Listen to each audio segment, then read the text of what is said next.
What's up, Meta Nerds? This video is all about the Raider-class Corvette that was used by the Galactic Empire. It was manufactured by Kuat Drive Yards, the same people who made the Imperial Star Destroyers, and though its cost is unknown, I think we can say it was at least 1 million credits, since the Vigil class cost the Empire 3.5 million credits. It was 150 meters, or 492 feet long, making it around 1/10 the length of an Imperial Star Destroyer, and at a width of 63 meters, or 207 feet, it was 1.5 Jawa sandcrawlers across. With a height of 31 meters, or 102 feet, it was just a bit shorter than an ATM-6. Its top speed was unknown, but it had this single main ion engine, with these 2 auxiliary engines, and a Class 2 hyperdrive, the same found in the ISD, along with a backup X-15 hyperdrive. The Raider had an impressive armament of 6 dual heavy laser cannons, and an unknown amount of single turbo lasers, ion cannons, and concussion missile launchers.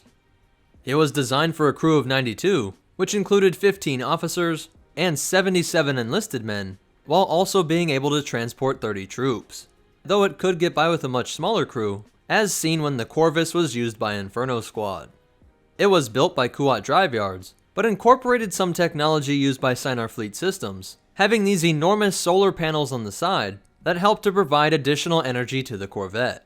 And it also had a decent sized hangar bay, which seemed to be able to fit half a dozen TIE fighters, and around 4 X-Wings.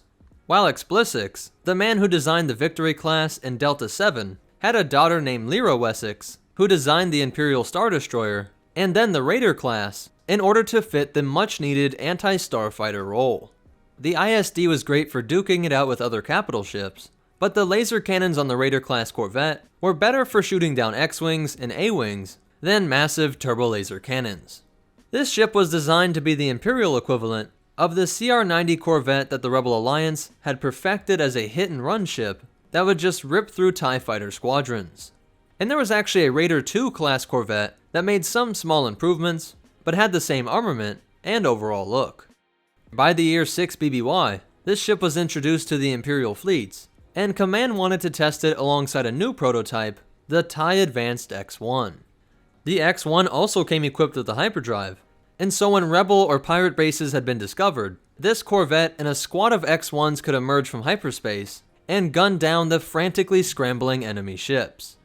This strategy was used to try and clean up some of the Outer Rim, and though the X-1 would never become a mass-produced ship, the Empire did order many Raider-class ships from Kuat Drive Yards. The most notable of these would be the Corvus, a ship that was piloted by the elite military unit, known as Inferno Squad. This ship would act as a sort of home base for the squad, until it joined the New Republic fleet with the defection of Iden Versio. The NR apparently thought that this was way too cool looking, so they took off the solar panels on the sides, and upgraded its engines, before slapping it with a new coat of paint to show its new allegiance. The Corvus was later the site of Kylo Ren's interrogation of Del Meeko when he was trying to find the location of Lor San Tekka, and then former squad mate Gideon Hask executed Meeko on the bridge of the ship that they once called home. This ship would get another repaint when it joined the Resistance, and was later destroyed in the year 34 ABY by the Retribution, a Resurgent-class Star Destroyer of the First Order, which with a couple well-placed turbolaser shots, was able to send the Corvus crashing into the planet Vardos. So that's it for the Raider-class Corvette and the Corvus, but some really cool behind-the-scenes facts is that this ship was actually introduced on December 19th, 2014 to be a part of the Star Wars X-Wing miniatures game. For the game mechanics, they needed a ship that would fill in the anti-starfighter role, and although they considered the Lancer-class frigate, because they wanted to keep the models to scale, a ship that was 100 meters longer than the Raider class would take up way too much space on the tabletop. So that's it for the Raider-class Corvette, but most important of all, remember, maybe if the good guys knew how to make cool-looking ships, there wouldn't be so many people willing to join the bad guys. And the Force will be with you, always.